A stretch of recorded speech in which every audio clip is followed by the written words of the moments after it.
Hello and welcome to another episode of Graham Hughes' PUBCAST. And guess what, Adam? We're not in a pub. We're not in a pub. We're actually on the A1M, heading south. Heading south. Right, where are we going? Where are we going? We're going down London town. That was a terrible impression. I thought I sounded like Kieran the van driver. No. Not even slightly. What's your mate? How you doing? Going apples and pears and all that? Okay, we've just lost at least 31% of our viewers now. Is that the hashtag 31%? Why are we driving to London? Well, we are going to...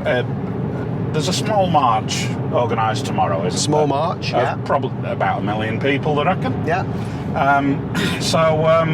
We're going to be at 10 Downing Street, you and I, aren't we? We are going to be at 10 Downing Street. If anyone wants to come and say hello. Come and say hello and buy us a beer.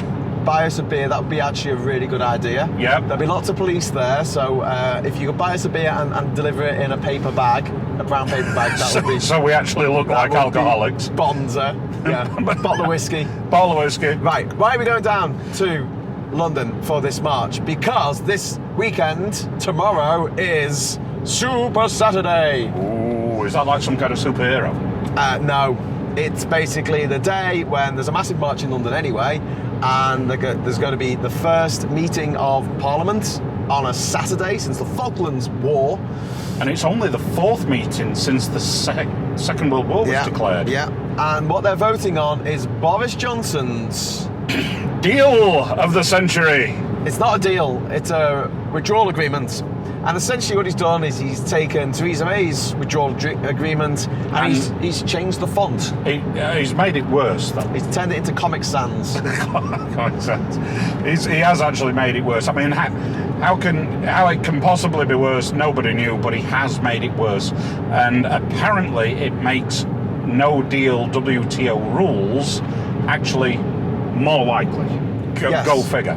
Yes, bizarrely enough, this deal means that no deal is more likely because it sets in stone the withdrawal agreement lasting, sorry, not the withdrawal, the transition period lasting until the end of next year.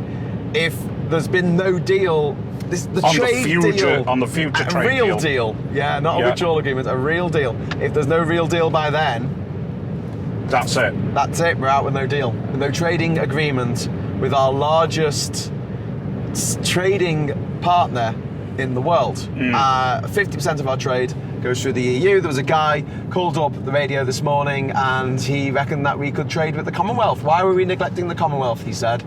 And something I keep trying to tell people, and I'm trying not to sound smug when I say this, because look, if you have been saying something that sounded a bit mad for the last 3 years and then everything that you said was proven correct, you could be forgiven for being a little bit smug. You could, yeah. But I'd rather be wrong. I would rather be wrong. But here you go. There's 53 countries in the Commonwealth. Obviously, we're one of them. So there's 52 that aren't. Of the 52 countries of the Commonwealth that aren't the UK, if you put 48 of them together, their GDP is less than the GDP of France. That's an incredible statistic. So if we have an amazing trade deal with the Commonwealth, the Commonwealth's money is actually less, if you put all the GDP together, than the EU's, and the EU's is right next door, whereas most of the Commonwealth is on the other side of the planet, because as we all know, the sun never set on the British Empire. Now, interestingly enough about the Commonwealth, right, the Commonwealth has some countries in it that weren't part of the British Empire. They sort of joined because they sort of wanted to be in Mozambique, and I think there's another one, isn't there? But I can't remember. Rwanda. But I don't know if Rwanda's a member yet. They tried to. Right. Okay. So, what's the population of India? Because this guy on the radio this morning was talking about India, and I thought the population of India is 1.3 billion. Is it? I think so. So it's the second most populous nation on Earth. I lose count. After about 1.3 billion. Yeah. So, but what's the average GDP per head of capita in India? Oh, it's about £4. Well, a day. It's about, the wages are about £4 a day on average. So there's not many of those people going to be wanting to buy even, I mean, I'm just following a Jaguar here that was probably built in Coventry, but we're certainly not going to sell a huge amount of Jags to India, and they're not even going to be buying an average car from Nissan, such as a Nissan Juke. from Sunderland Yeah. on £4 a day. No. So he's talking rubbish. So let's talk about this deal then. So what's the big differences between Theresa May's deal and Boris Johnson's deal? Well, not an awful lot, because the stuff about EU citizens' rights here are taken straight out of May's deal. The stuff about the geographical indicators is taken straight out of May's deal, and the Irish backstop is now Northern Irish. It's a customs border in the Irish Sea. It's a customs border in the Irish Sea. Something that Boris Johnson last year said no parliament, no leader, no prime minister could possibly abide. Countenance that. Yes. I thought it was Theresa May said that. No, it was Boris Johnson said it. Oh, right. So basically he's thrown the DUP under a bus just because he wanted to change his mind, just because he's the man who either wants to deliver Brexit or turn around and say, look at all these nasty people preventing me from delivering Brexit. Yeah. He wins either way. But let's just talk about the deal and why it's different. We'll talk about his motivations and what the results we think of what's going to happen tomorrow might be in a bit. But with the deal, one of the most important aspects of it that has changed. So there's two parts to the deal. I wish we stopped calling it a deal. It's not a deal, it's a withdrawal agreement. Two parts to the agreement. There is the technical stuff, like where the border in Northern Ireland and all the legal stuff. And then there's the political declaration, which is where you say, well, here's some things that would like to happen in the future, like a rabbit in a hat and a girl, I would call it. Whatever you want, you can put into that bit. But it's not legally binding. The stuff in the first half is legally binding. Now, there's certain passages from the first half which have been moved to the second half. Yes, and one of those was on workers' rights. Workers' rights, yeah. So basically, 3 people who authored a book basically saying British work shy and idlers and all that kind of stuff. Yeah. They're now in 3 of the highest offices in the land. Priti Patel, Dominic Turnip, the Raab, because Raab is actually a Dutch word. Can we call it Pretty Vacant Patel? Pretty Vacant Patel. Dominic the Turnip Raab, because turnip, the word for turnip in Dutch, I believe, is Raab. That's how he got the nickname. Okay. And Kwasi Kwarteng? Was it Kwasi Kwarteng? Qui-Gon Jinn. He was in Star Wars, wasn't he? I don't know. I've never seen it. But if what concerns me is if that's their opinion of workers. Yeah. What do you think is going to happen to workers' rights? I've just come from work. I've not been in in a video with you for a couple of weeks because I've been away working. Been actually doing a proper job. What's that like? Busy. I can't do videos which are fun, but I get paid at the end of the month. I just do videos which are fun, but I don't get paid. No, you get 87 pence a month or something. I do. Anyway, but so what do you think is going to happen to workers' rights in this country? Well, the Conservatives stay in power, which they will do, because we'll get onto that. There's no opposition. But yeah, no, the workers' rights. We're talking about overtime pay, sick pay, maternity leave, pay, paternity leave, time off with the family, all that kind of stuff. That's all going to be eroded, and it's all going to be told to the people who are working that they have to work harder and for longer. Yes. And the people who are pushing this, who are paying for the people pushing this, are all of retirement age, pretty much, because they're the people funding the Conservative Party. Yeah. A lot of whom are dead and actually give money to the Conservatives in their wills. I know. I mean, I'm not going to give this to loved ones. I'm going to give this to loathed ones. Yeah. Screw the kids. Yeah, exactly. So I'm not particularly looking forward to that. I mean, I guess it's different in some. I mean, people in my kind of job, we work for quite ethical companies, and we work in standards and inspection and things like that. So we're generally going to be okay. But a lot of people who voted for Brexit are going to the people who are going to be in the worst position, really, with these rights, because it's the sweatshops that are going to spring up. I'm really worried about, and things like that. And an awful lot of people who voted for Brexit are in jobs that are in production and in manufacturing, and that's what really worries me. Yeah. Well, I think as well there is a bloody mindedness about Brexit, and even though people have been told it's going to be awful for them and they're going to lose their jobs, I think if they voted for it, they'll be like, well, it's a price I'm willing to pay. Yeah. I feel more sorry for the people in those areas who voted Remain. Yeah. Quite sensibly, who have been pulled out of the EU against their will, having their rights, the right of freedom of movement, the right to the freedoms, everything taken away from them. Yeah. I mean, the thing is that you've got where I'm from, 67% voted to leave. I mean, that's got to be one of the highest in the country, hasn't it? Yeah. I just think, the people, they believed the rhetoric of all those years. Well, we've gone through this in numerous videos, haven't we? But they've believed that rhetoric of numerous years. 3 decades or more of all this rhetoric about bendy bananas and all this kind of stuff, and all this unnecessary red tape. When we're actually going to end up with more red tape, an insane amount of red tape. Even just going on holiday, trying to take your car into the continent. Is that's a classic one. Driver's license. Well, taking my car onto the continent, I go over quite a bit with work. I take my car. I go over on holiday as well, and at the moment I can, because I've got European cover with my car insurance policy, I can just drive onto the train at the Channel Tunnel and drive off in France and go to every country in the European Union and a few more, such as Norway and Switzerland and Liechtenstein. But I now have to, in the event of no deal, I have to get a green card, and I have to organise it 4 weeks in advance, and I have to specifically say which countries I'm visiting. So let's say I'm in France, and then the boss calls me and says, can you just nip over to Germany? No, I have to organise my green card, which will take 4 weeks to come. So how's that helped? Well, no, it's made life more complicated, more difficult, more expensive. It's more red tape. Oh no, to be fair, it's no extra cost apparently. I was just thinking about the guy who rang up about, we should go to the Commonwealth, we should be in the Commonwealth, and he called the EU undemocratic. The EU is democratic. We vote for MEPs to represent us, and they're not allowed to do anything without the say-so of people who are elected by the people of Europe. And we had that We had that MEP, didn't we, Richard Corbett? And he told us how the EU works in one of our earlier videos. Very interesting. One of the best ones we did, I think.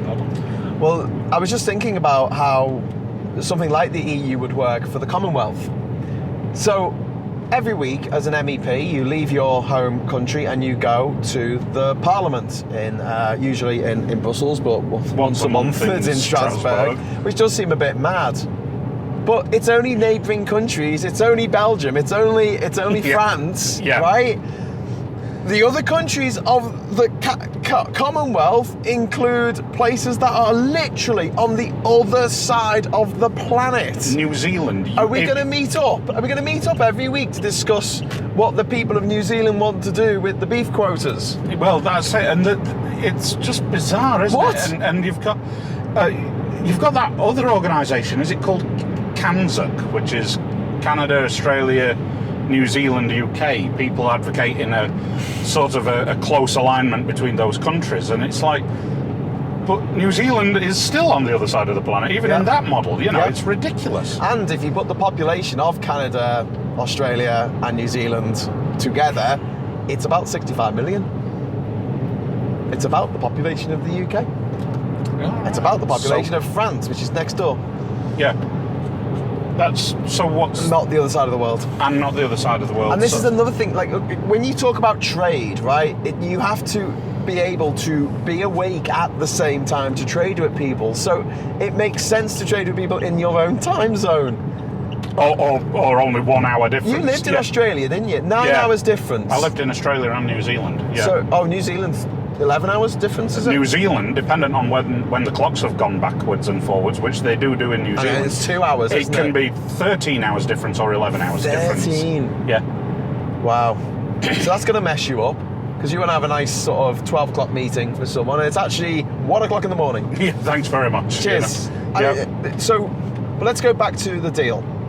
Which the is agreement. The withdrawal agreement that Boris Johnson has concocted. So, the big thing is Yeah. about the Irish backstop, Northern Irish backstop. Right. Originally, this was a deal that said until alternative arrangements can be created, they won't be, but until then, Northern Ireland stays in the single market and the customs union of the EU, which means that anything that's made in Northern Ireland has to come up to EU standards. It Yeah. has to basically make things that are good enough to be sold in the EU.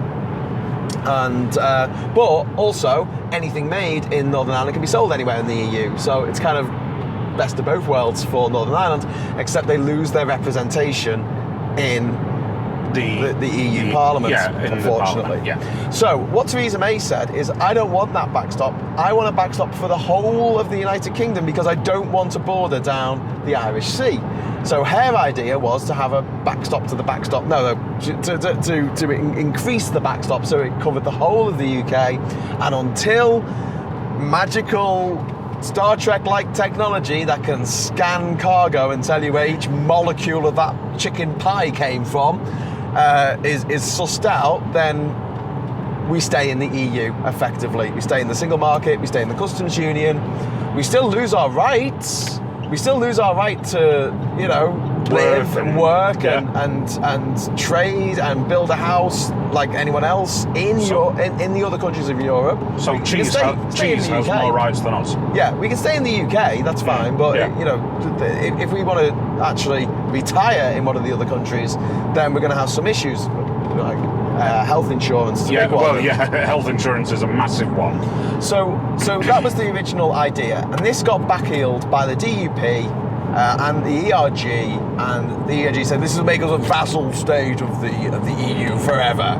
Yeah, And that was a good impression of Jacob Rees. Thank you. And the DUP backheeled the first one because they said it would put a border. So Yep. basically what this new deal does is a bit of both. It puts a border down the Irish Sea. So things that are going from Northern Ireland to Great Britain and from Great Britain to Northern Ireland are going to get checked.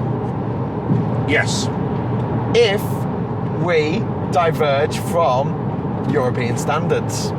Yes. And the guy whose name escapes me, who was the leader of the WTO, was interviewed about this. Pascal Lamy. And he said, Because I've got a bit of a wobble on. Sorry about that. it's all right. I'll hold the camera. But he said Britain would be mad to diverge from European standards. You may as well just keep them. So we are going to be told by the EU what we can make, how we can make it, effectively, without any say in it whatsoever, because we're giving that up. Plus, there's going to be a border in the Irish Sea. which the DUP, within 2 minutes, literally within 2 minutes of Johnson and Juncker announcing this new withdrawal agreement, and you could see the look on Juncker's face. It was just like, please, just accept this one. We're fed up of you now. Please But make within it stop. 2 minutes, the DUP said, we are not going to accept this deal. So, how's that looking on the numbers then? Well, you mean whether it'll get through or not? Well, yeah. Well, let's come on to that in a second. Let's just, because I'd like to structure this, like we'll talk about what the deal is and how it's different. Fill your boots. And then we'll talk about how it's going to go through, if it's going to go through, and what Johnson's plans might be. Okay. But yeah, so as far as we're aware, the way that one of the big issues that's going to be, even if we do keep EU standards for everything we make, we might want to diverge our VAT rates. Now, at the moment, at Britain's behest, the minimum you're allowed to set your VAT at in any country in the EU is 15%. Set it at anything above that. But most countries are around 19, 20 or 21%. Yeah. So, to stop Northern Ireland from reducing its VAT down to 7.5% or something and taking advantage of that, the EU has said, okay, you have to align your VAT rates with the rest of the Republic of Ireland, I believe. Right. And this is where Joe Morn has jumped in it and said, hang on. The ERG put in an amendment to a taxation bill last year that said you couldn't have a different VAT level in Northern Ireland to the rest of the UK, and you can't have a law that sets one or allows for one. So actually, the withdrawal agreement might be illegal. Right. So this, I need to check my phone actually because that was going to court today. I don't know how that did. But I've not heard. Whether it's legal or not, it means that there will be divergence between Northern Ireland and the rest of the UK. Which is something that DUP just do not want, do they? No. Except when it comes to same-sex marriage. Yes. And abortion. Yes.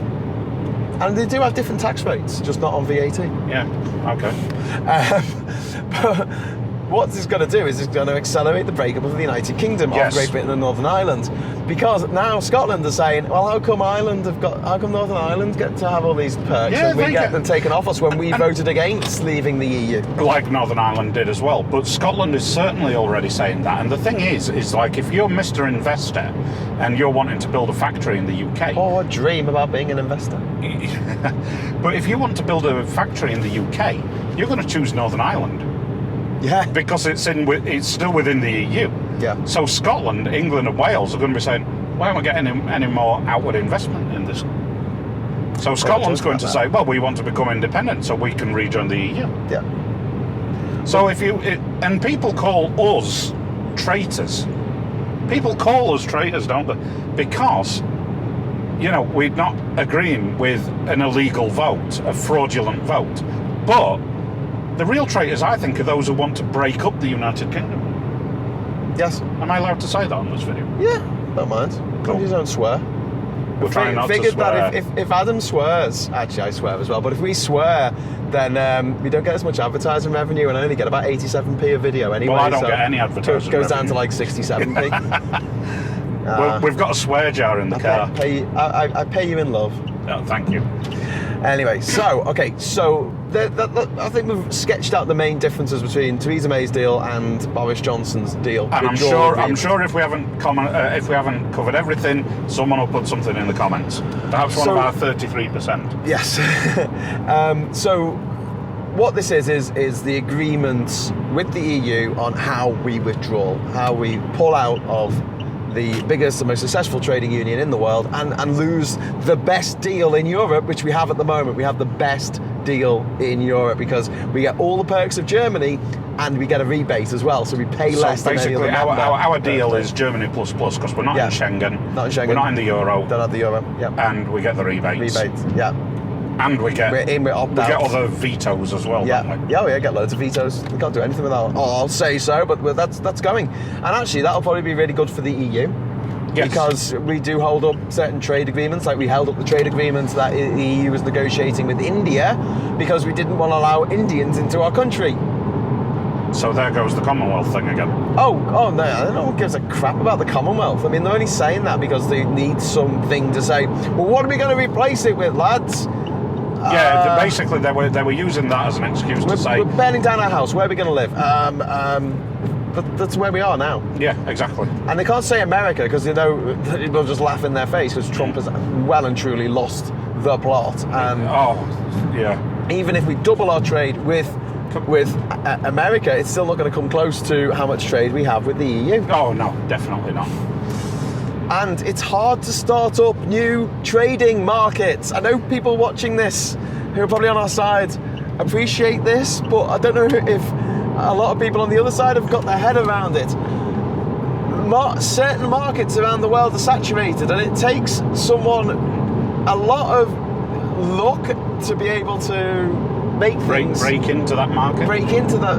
Well, start a new market. Start your own Facebook or Google or something. These things come along once every blue moon. And other than that, are you going to try and break into the cola market? Are you going to try selling cars to Americans? I mean, they don't buy European cars historically, Yeah. So here we are. And the other thing as well about the agreement is that I didn't realise this, but and I think we touched on it earlier, is that it will potentially lead to WTO rules because the backstop has now gone. The backstop was sort of a soft, fluffy pillow sort of crash out of the EU, and the backstop could have carried on for quite a while. Yeah. What the the new agreement is that they're now turning around and saying, well, we can continue the transition deal if we feel we need to until we get the free trade agreement written with the EU. Yeah. But we have to apply for that extension in 6 months' time. Yeah.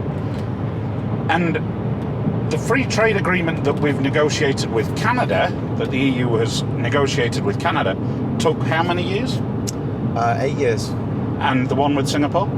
I don't know the one with Singapore, but 10 years, wasn't it? Japan? Yeah, Japan was like 19 years. Yep. Japan was from 1999. We finally got sorted out in 2018. Just incredible, you know.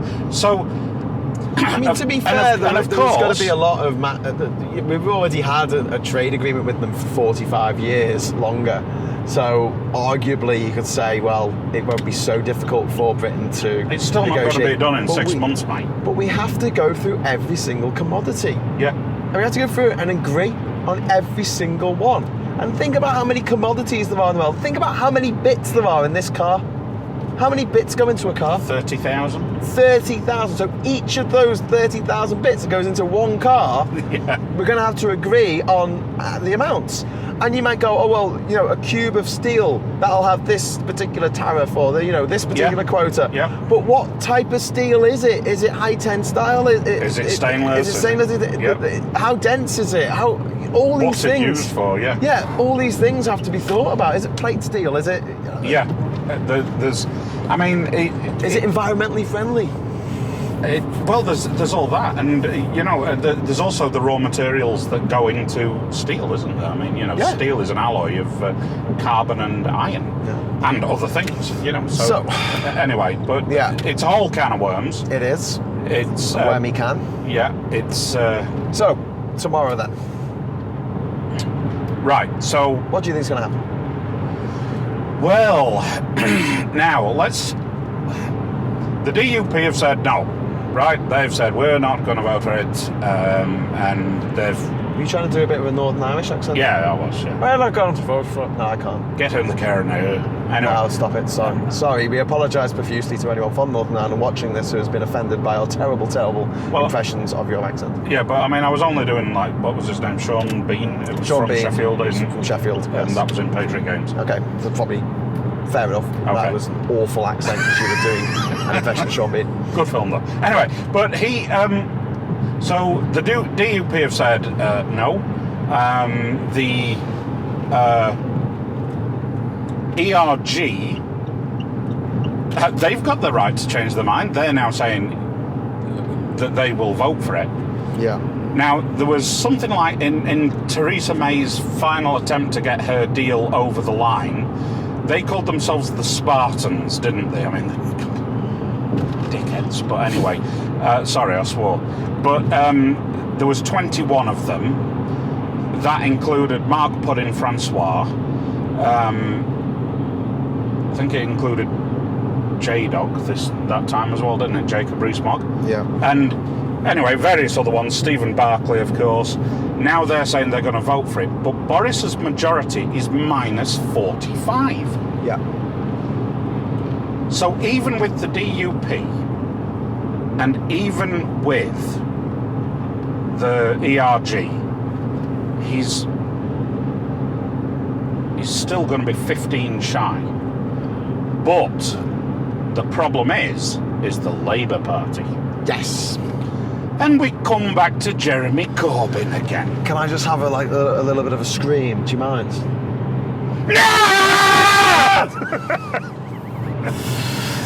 Right, it all comes down to him because yesterday Corbyn said he's not going to, or was it yesterday or Wednesday? It doesn't matter. He changes his mind every day, so you know. Corbyn said he's not going to whip his MPs. There'll be no fallout if they go against the whip. He prefers to use the carrot rather than the stick, which explains why Kate Hoey, who has voted against Labour policy so many times, is still on the Labour benches. Doesn't explain why Owen Smith was sacked from the front benches of Labour for saying they should have a second referendum, which is now Labour policy. Yes, exactly. So how many Labour MPs do we think will vote for the deal? Well, you've got Sarah least Champion 10. in Rotherham. At least 10. Yeah. So it's getting close. There could be 5. Yeah, the Caroline Crisp, was it, from Doncaster? Surname? Anyway, Caroline Lucas, that's her. She's... Caroline Lucas. She's the she's the Green, isn't she? Caroline Lucas. Anyway. Caroline Flint. It's going to be really, really close. But the thing is, whether Boris Johnson wins the vote tomorrow or whether he loses, he still wins. Because of Jeremy Corbyn. Exactly. If we had an opposition leader who wasn't so horrifically unpopular, he has an approval rating hovering around minus 60%. I'm sorry, if you still think this guy is the Messiah and he's going to come and save us, he is not. If there is a general election, the Tories are going to wipe the floor with him. If Boris Johnson gets his deal through tomorrow, thanks to some Labour voters, and we have a general election, all the Brexit lot are all going to vote Conservative. Yeah. That's it. No one's going to vote for Labour because even their die-hard, people who have voted Labour all their life have been put off by Jeremy Corbyn's shitness at the job. I did swear. Sorry. Oh my God, that man. Oh, he could have stopped it by now. He could have stopped it back in January, the first time that Theresa May's withdrawal agreement came to Parliament. He could have said, we will vote for this if it has a referendum attached. He could have done that on the second time, he could have done that on the third time, and it probably would have got through with a referendum attached. But he didn't. But he didn't. And then, I will never, ever vote Labour ever again. It gets better.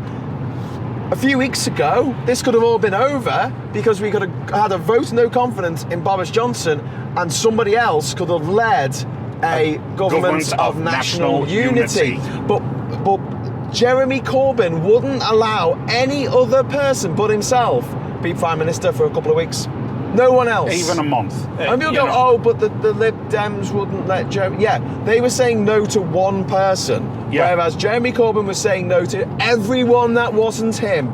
Okay?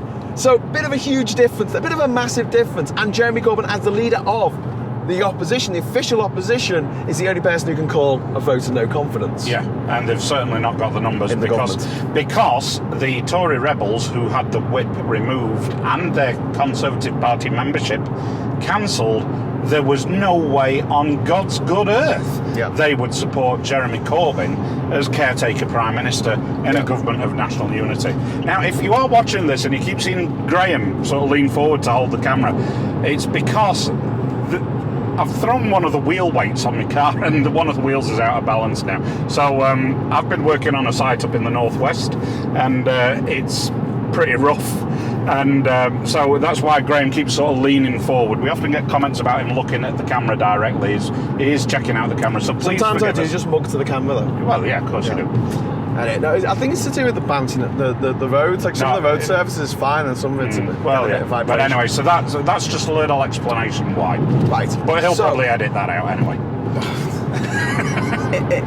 When I do a podcast with Tom Brooks, it takes me 2 minutes to edit it because I just don't edit it.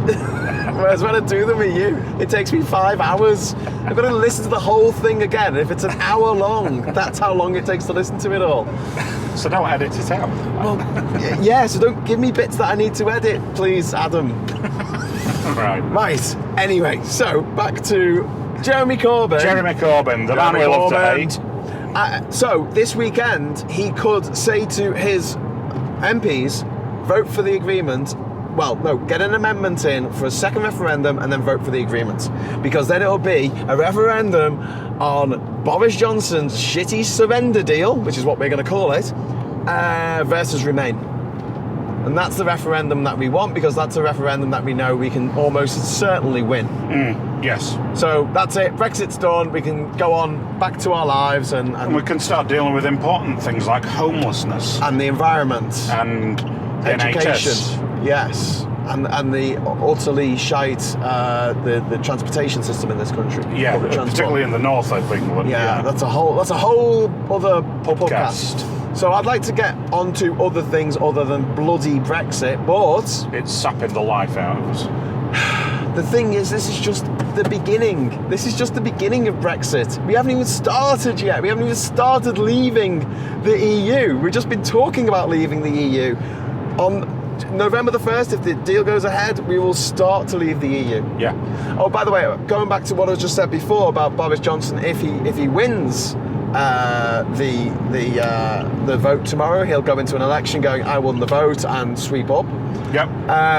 If he loses tomorrow, he'll go into the next election and he will sweep up as well, because he'll say, Parliament stopped us from doing what we wanted to do. Exactly. This is the people versus Parliament. Vote for me and I'll make sure that Parliament doesn't get a say in anything. Sneaky. Funny- He's a sneaky bastard. Funny that, if it's the people versus Parliament and Parliament can't decide, why don't you knock it back to the people, Mr. Johnson? Why can't we decide? You give it back to us? Hey? It's just, yeah. I mean, Jacob Rees-Mogg said quite openly he changed his mind about the agreement. So, but apparently the British people are not allowed to change their mind. Oh, no, we made a decision collectively, well, half of us did, and we have to go along with it no matter what forever now. Literally forever. Yeah. Well, we're going to campaign to rejoin the EU, aren't we? We are. If they take us out, we're going to take us straight back in. Hopefully. Well, as soon as we can. Except we won't have the wonderful deal we have at the moment. No, we won't have Germany plus. Yeah.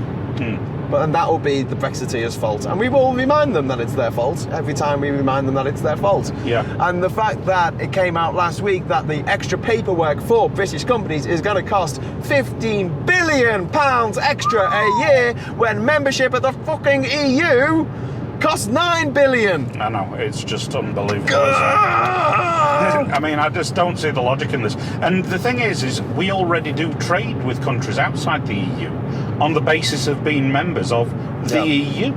Yes. So, and I'll tell you now, someone in Australia, we could have a Commonwealth trading nations, you know, someone in Australia is not chomping at the bit to buy a Nissan Juke made in Sunderland. They're going to buy it from Japan, where it's cheaper. Well, I keep saying this, no one has a trade deal with anyone because they want to buy things. They have a trade deal because they want to sell stuff. Yeah. Duh. But £9 billion a year to be a prominent senior member with 73 elected representatives in their parliament. 10% of the entire parliament are British MEPs. Yeah. And we're throwing this away for a pipe dream of maybe having a good trade deal with America or the Commonwealth, both of which have inherent problems. We're throwing it away on the basis of keeping the Tory party together, stuffing the Brexit Company Limited, Proprietary Limited, and shutting up Nigel Farage, who yesterday said, when Michel Barnier, was it, or Juncker, turned around and said, we don't want to grant any more extensions. Farage then started kicking off again. I mean, he literally started kicking off again immediately about the EU and being undemocratic, even though the policy is a policy he disagrees with, which was the Ben Act. Yeah. I mean, talk about the car that caught the dog that caught the car in this one, isn't it? This is the dog that caught the car, isn't it? Now. I mean, well, they just say anything that he thinks will go down well with his demographic. Blind followers, you know. This is the thing about me and Adam and a few other of our fellow Remainers. We don't give a fuck, right? I don't care. I'm beyond caring anymore. We don't care that some of our opinions won't be shared by absolutely everyone who watches this. No. We're like, these are our opinions. This is why we have them. This is why we make these videos, to explain why we have the opinions that we have.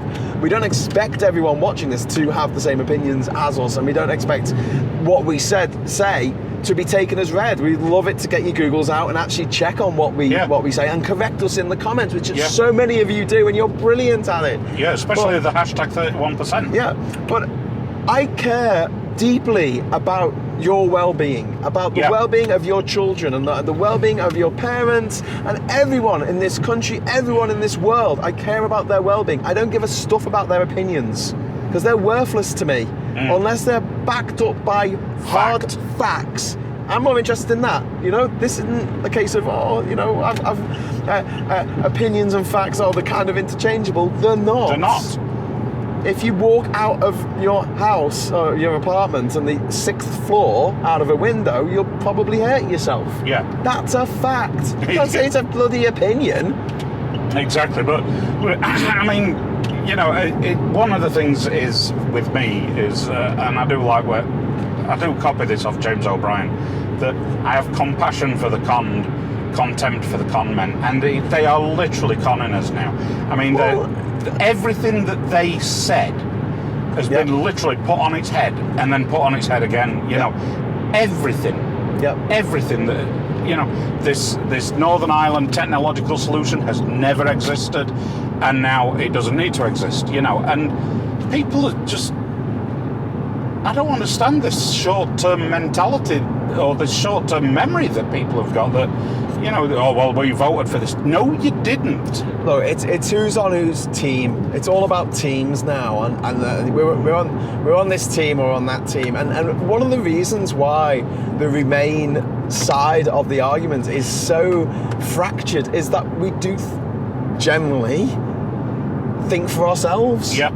And so we don't agree on a load of stuff. I've had blazing rows with my fellow Remainers about all kinds of stuff. The monarchy, our parliamentary system, the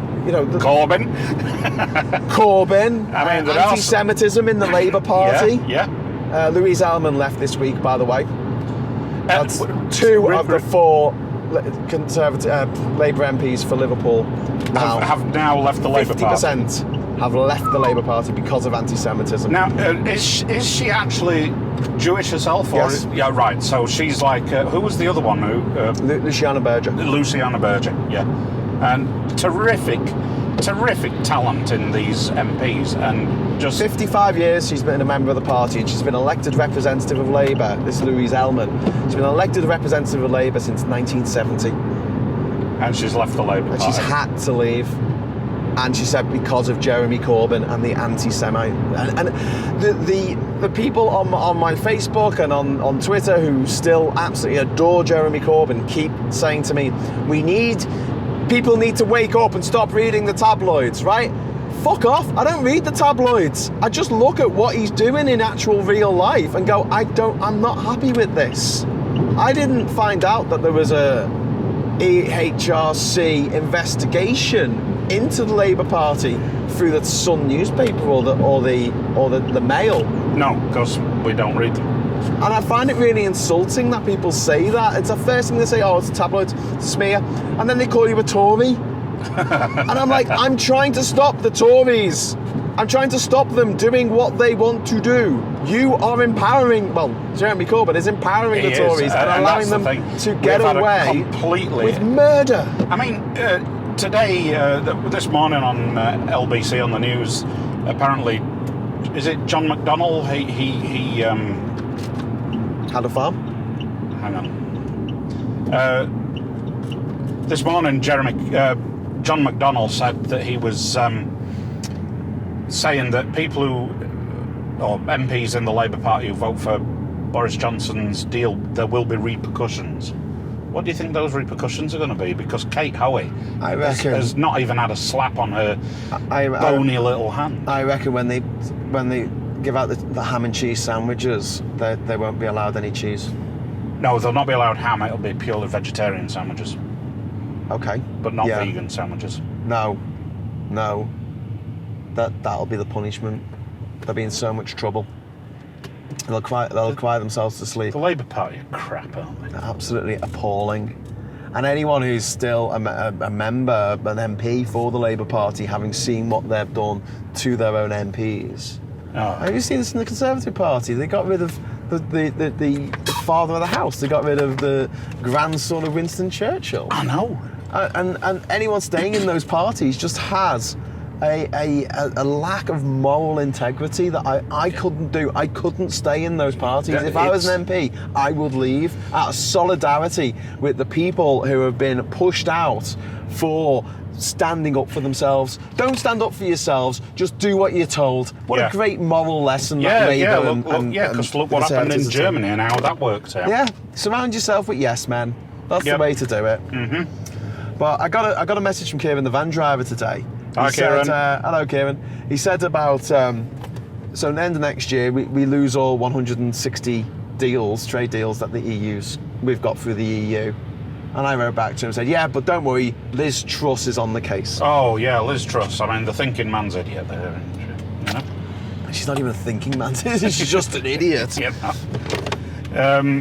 Liz Truss. I mean, God, they're not intellectual heavyweights, are they? well, none of them are they? I mean, let's have a look at the cabinet, right? I mean, Dominic Raab. This is a man who said he didn't understand the importance of the Dover to Calais fully crossing. realised the importance. Fully realised the importance. Fully get it. I mean, Until he went there. it just... And this winds me up when people who haven't crossed into every country in the world, overland or overseas. Or without flying. Yeah. And actually seen all these borders and seen the queues. Kieran had a list yesterday which he shared with Theo Usherwood on LBC, which was the list of times for getting in and out of the EU. Yeah, it was wasn't one of them Poland-Ukraine border? The Poland-Ukraine border. 22 hours. Yeah. 22 hours. And that's even if we have a deal. Truck queues at the border. This is in a place called Terahova. Probably not pronouncing that right. 14 hours, 11 hours, 14 hours. Truck queues at the border. That was from Latvia into Russia. Oh my word. Yeah, it was definitely 22 hours from Ukraine into Poland. Yeah. Just, and that's even with a trade deal. Oh, they got the waiting time down to 9 hours one day. 9 hours? Yeah, that's all. And how's that taking back control? Well, it's not. It's more expense, more paperwork. We are going to spend more on paperwork and red tape. British companies are going to be penalised more than the cost of EU membership for what we're doing. Exactly. British companies are screwed. British farmers are screwed. British manufacturers are screwed by Brexit because it puts a massive, great wall up between us and our closest trading neighbours. Yeah. And it makes us... And it breaks up our union because Northern Ireland is basically in a de facto union now with the Republic of Ireland. Well, we're going to have internal border checks. We're going to have internal border checks when you move from one part of the United Kingdom of Great Britain and Northern Ireland to another. Yeah. And then Scotland are going to say, hey guys... How come they get preferential treatment? We're out of here. Because Dominic Raab actually said that today, didn't he? He said, this deal is the best of all worlds for Northern Ireland. Yeah, it is. It is for Northern Ireland. Yeah. Well, we said that when I was in Northern Ireland. So that actually, if we went ahead with the backstop, that would actually be quite good for Northern Ireland because it would mean that every company would go and set up in Northern Ireland. Northern Ireland, yeah. So, well done, Brexit voters. Yeah, you've screwed the pooch on this one. Yeah. And so we're going to London now, and we're taking part in the march tomorrow from Park Lane. Starts at 12 o'clock.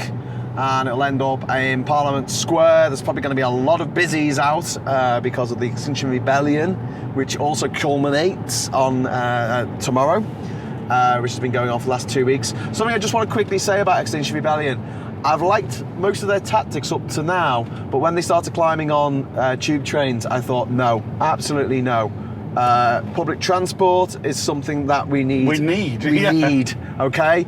Leave it alone. Leave it alone, all right? Go after things that are making carbon pollution more. There was something on Facebook about Extinction Rebellion, and I did laugh about it, because there was some guy superglued himself to the roof of an aircraft, a British Airways aircraft. Yeah.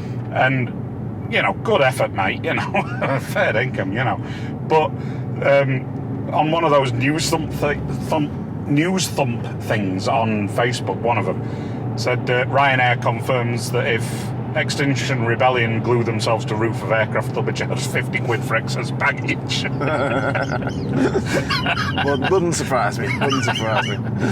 So we're going down to London to make our voices heard again. And I'm not going to say for one last time, because this won't be the last time. No, because... This will not be the last time, because what the Brexit thing has done is awoken a slumbering giant.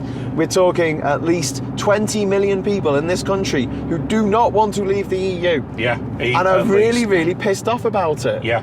Because their living standards are going to go down, their wages are going to go down. We were never, ever told any of those facts, were we? We were, but it was dismissed as Project Fear. We were told it by our side, we weren't told it by the others. But now The others said, oh, suddenly Uplands, we'll make our own trade deals with Narnia. That's not a real place, it's from The Lion, the Witch and the Wardrobe. And we're going to say what we're going to buy, what we're going to sell them, cat food. Yes. For the lion thing.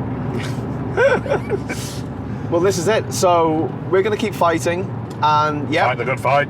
So, like Boris Johnson, whatever happens tomorrow, we're just going to keep going. But the problem is, Boris Johnson, whether he wins tomorrow or not, he's in control.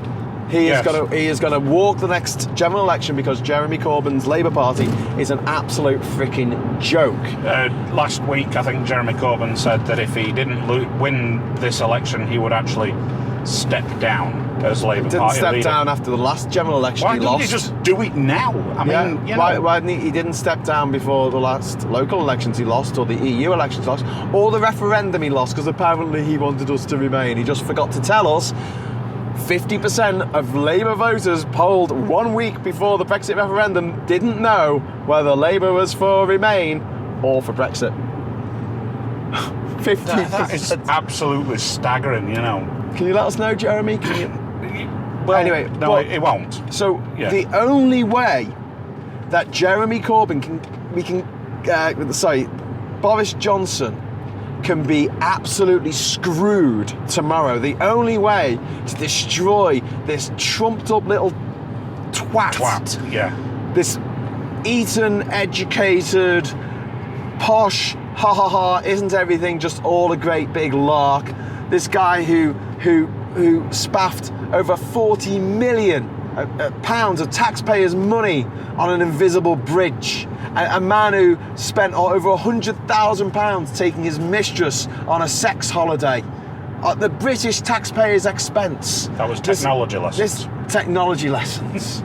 This guy who has now spent over £100 million on Get Ready for Brexit adverts, which are just essentially adverts for the Conservative Party that don't actually tell you how to get ready for Brexit. This man is riding roughshod over British democracy, British decency, British fair play, British not being a massive criminal and not lying to the Queen-ness about us.